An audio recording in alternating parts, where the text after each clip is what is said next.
Video start होने से पहले आप सभी चैनल को लाइक करो एंड सब्सक्राइब करो और बेल आइकन के घंटी को दबाकर ऑल नोटिफिकेशन को ऑन कर दो ताकि दादी माँ की कहानी। राजा और रानी की कथा। शाम का समय था। घर का आंगन ठंडी हवाओं से भर गया था। बच्चे दादी माँ के पास गोल घेरे में बैठ गए। दादी माँ ने चश्मा ठीक किया और मुस्कुराकर बोली, चलो बच्चों, आज तुम्हें एक राजा और रानी की कहानी सुनाती हूँ। बहुत समय पहले की बात है। एक सुंदर राज्य था, सूर्यपुर। वहां एक बहुत ही बुद्धिमान और दयालु राजा राजवीर शासन करता था।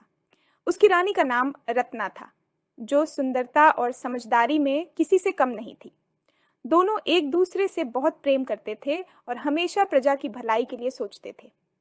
राजा राजवीर हर सुबह दरबार में बैठते और प्रजा की समस्याएं सुनते। एक दिन एक बूढ़ा किसान दरबार में आया और बोला, महाराज, हमारे गांव में पानी की बहुत कमी हो गई है। फसलें सूख रही हैं, हम भूखे मर रहे हैं। यह सुनकर राजा बहुत दुखी हुए। रानी रत्ना ने कहा, महाराज, क्यों न हम एक नई नहर खुदवाए जो नदी से गांव तक पानी पहुंचा सके। राजा को विचार पसंद आया। उन्होंने तुरंत काम शुरू करवाया। कई महीनों की मेहनत के बाद नहर बन गई और गांव में हरियाली लौट आई। किसान बहुत खुश हुए और राजा रानी को आशीर्वाद देने लगे। लेकिन बच्चों, कहानी यहीं खत्म नहीं होती। एक दिन राजा को पता चला कि राज्य के उत्तर भाग में एक राक्षस ने लोगों को परेशान करना शुरू कर दिया है। राजा ने सेना तैयार की, लेकिन रानी रत्ना ने कहा, महाराज, युद्ध ही हमेशा समाधान नहीं होता, पहले बात करके देखिए। राजा ने राक्षस को संदेश भेजा और मिलने बुलाया।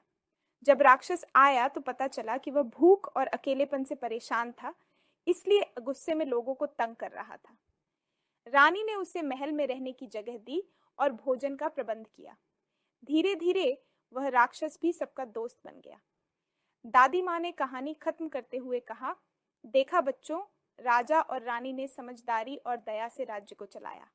हमेशा याद रखना, प्रेम और करुणा से बड़ा काम आसान हो जाता है। बच्चों की आंखों में चमक आ गई। उन्होंने कहा, दादी माँ, कल भी ऐसी ही एक और कहानी सुनाना। दादी माँ मुस्कुराई और बोली, जरूर, लेकिन पहले होमवर्क पूरा करो